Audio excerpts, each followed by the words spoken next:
그래서 왜 그를 죽이려 하셨을까요? 네, 참 쉽지 않은 질문이신데 이렇게 같은 질문이 또 다른 분이 또 하셨어요.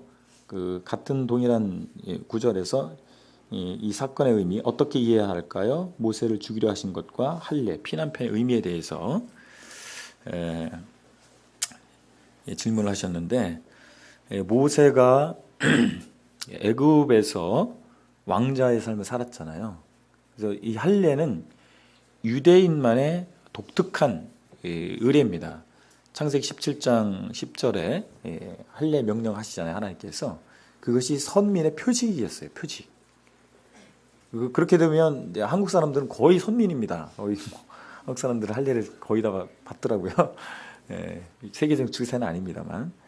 자, 그런데 그랬기 때문에 모세가 할례를 받지 않은 상황이었을 것으로 보여요. 그런데 이제 이스라엘 백성의 지도자 역할을 해야 될 사람이 할례를 받지 않았다라고 하는 것은 뭔가 모순이 되잖아요. 그렇기 때문에 하나님께서 뭐 죽이려 하셨다라고 하는 표현을 정말 하나님께서 이 모세를 죽이려고 정말 하셨느냐? 근데 하나님께서 모세를 부르시고 그를 보내신단 말이죠. 이스라엘에게로 이스라엘 백성 구원하러 구출하러 보내시는데 하나님의 의도가 죽이는 데 있는 건 아니다고 보여집니다. 보내려고 하시니까. 그런데 분명히 그가 이 할례 받은 백성 선민에게 선민의 지도자로 그들을 구출하기 위해서 가는데 그 문제는 반드시 짚고 넘어가야 되는 상황이 아니었을까. 그렇게 이해하는 것이 좋지 않을까 그런 생각을 하게 되고요.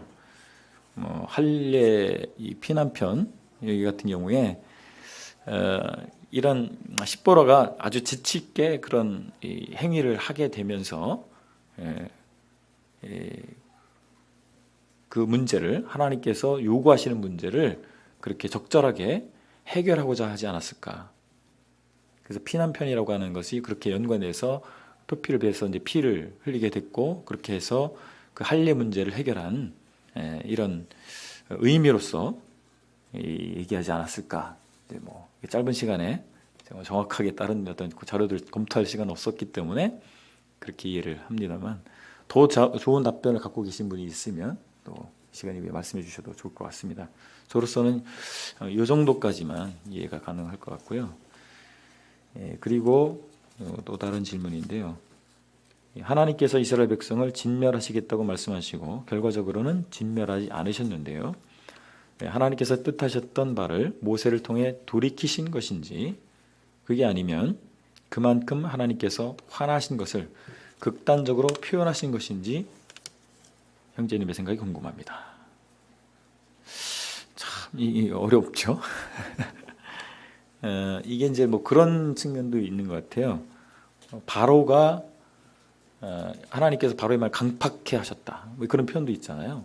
바로는 그런 의도가 없었는데 하나님의 의도로 바로가 그런 행위를 해서 10가지 재앙들을 하나님께서 시전하시고 딱 봐라 내가 하나님이야 이렇게 보이기 위해서 바로를 그렇게 강박하게 하신 것이고 또 이 이스라엘 백성을 놔줬다가 또 추격해 와가지고 홍해를 가르고 뭐 이런 것들을 또 시전하시기 위해서 바로의 마음을 그렇게 움직였느냐 그렇게 볼 수 있느냐라고 하는 것이죠.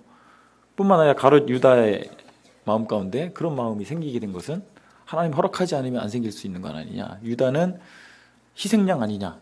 뭐 이렇게 또 주장하는 할 수도 있고.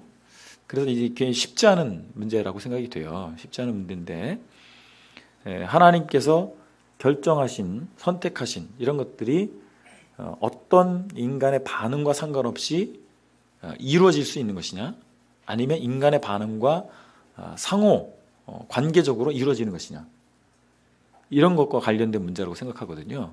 쉽지 않습니다.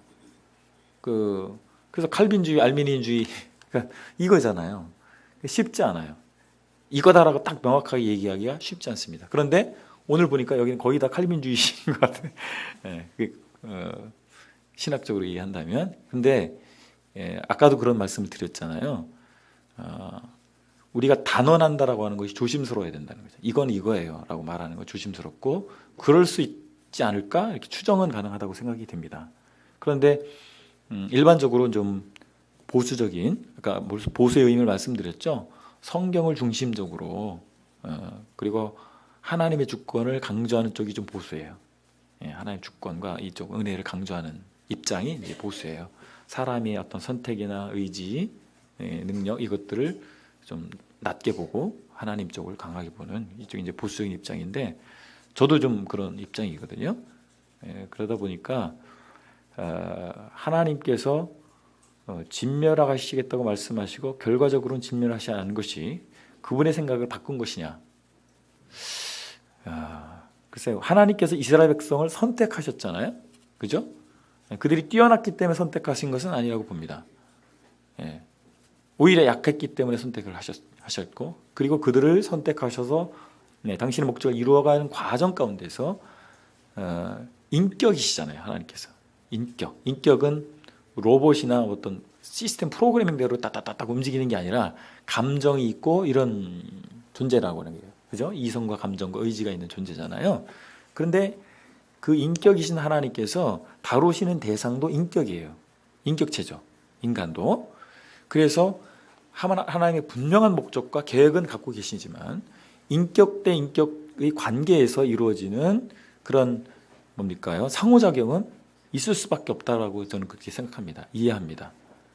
그래서 하나님의 목적은 분명히 있는데 이스라엘 선택해서 인류 구속이라고 하는 목적을 원대한 계획을 플랜을 갖고 계신 것이죠.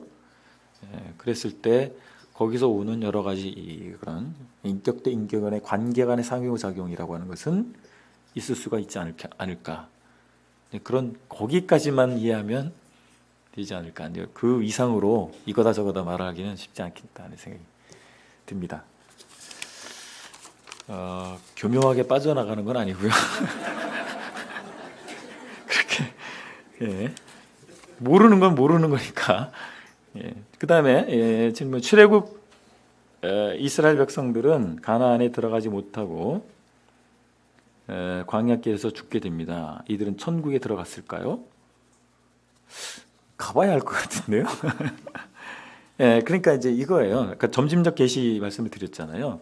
우리가 신약에 완벽한 계시가 주어진 상태에서 이 잣대를 가지고 구약에 있는 사람들을 이렇게 한번 평가해 보려고 하면 굉장히 어렵습니다.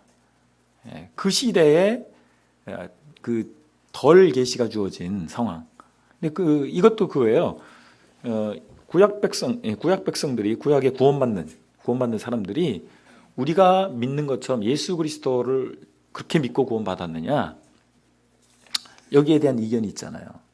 그러니까 일반적으로 언약주의의 입장은 구약 사람들은 오실 메시아를 믿고 구원받고 신약 사람들은 오신 메시아를 믿고 구원받는다. 이게 언약주의 개념이거든요. 그러니까 아브라함도 예수 그리스도의 십자가를 보고 믿었다는 거예요. 이게 이제 그런 개념이거든요. 그런데 세대주의라고 하는 우리 모임 쪽의 분별은 믿음으로 구원받는 건 같은데, 그리고 구원받는 구원받을 수 있는 근원은 예수 그리스도의 십자가. 이건 또 신구약이 동일한데 구약의 아브라함 같은 경우는 우리처럼 예수 그리스도의 십자가 그렇게 명확하게 이해하고 믿은 것은 아니고 하나님의 약속을 믿었다. 그게 이제 우리의 입장입니다. 그런 것처럼 이게 그들을 오늘의 잣대로 가지고 딱 일일이 평가하기는 쉽지 않아요. 그 사람이 정말 어떤 믿음을 가지고 있는지 일일이 다 파악하기가 쉽지 않지 않습니까? 그래서 이 홍해를 건넌 것이 구원이고 그 후에 이유는 성도의 삶이고 그건 교훈적 적용이지 또 그렇게 또 그들을 평가할 수도 없죠. 홍해를 건넌 사람은 다 구원받은 사람이다. 글쎄 그렇게 보기는 좀 쉽지 않은 거고 그리고 그때 불신의 어떤 선택을 20세 이상은 그럼 다 구원받지 않았느냐? 한 번에 불신의 어떤 선택을 했다고 해서 여러분 구원받고 나서도 또 하나님 안 믿을 때 많잖아요. 그런 참 복잡해요. 그것들은 단언하기 어려운 부분이나 이렇게 생각이 들고요. 그다음에 출애굽기 아까 24장 그거 아까 말씀을 했던 거고 금송아지 사건 때 아론을 벌하지 않으신 이유는 하나님의 긍휼이죠. 하나님의 긍휼이고 아론에게 더 할 일이 남아 있었던 것 같아요. 아론에게.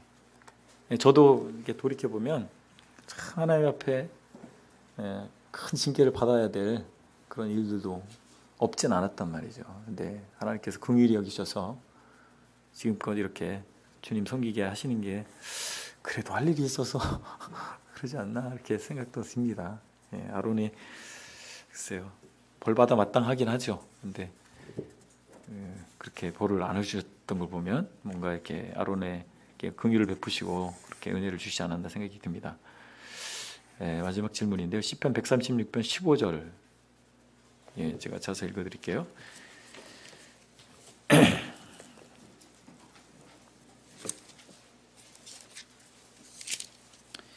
15절에 이런 말씀이 있습니다. 바로와 그의 군대를 홍해에 엎드러뜨리신 이에게 감사하라. 그 인자심이 영원함이로다. 바로도 홍해에서 죽었다는 근거 구절로 사용되는 것으로 들었는데 어떻게 생각하세요? 이게 역사적 팩트가 있고요. 성경에 그 역사적 팩트를 배경으로 한 언급이 있습니다. 근데 이거는 역사적 팩트는 고고학적 증거가 있어야 됩니다. 그래서 그걸 가지고 얘기를 해야 되거든요. 근데 이제 성경에서 어떤 내용이 기록돼 있어요. 근데 고고학적 증거가 발굴이 되니까 성경의 그 배경 가운데서 배경에 기록된 내용이 이게 이거였구나라고 알 수가 있겠죠. 그런데 역사적 팩트가 정확하지 않을 때는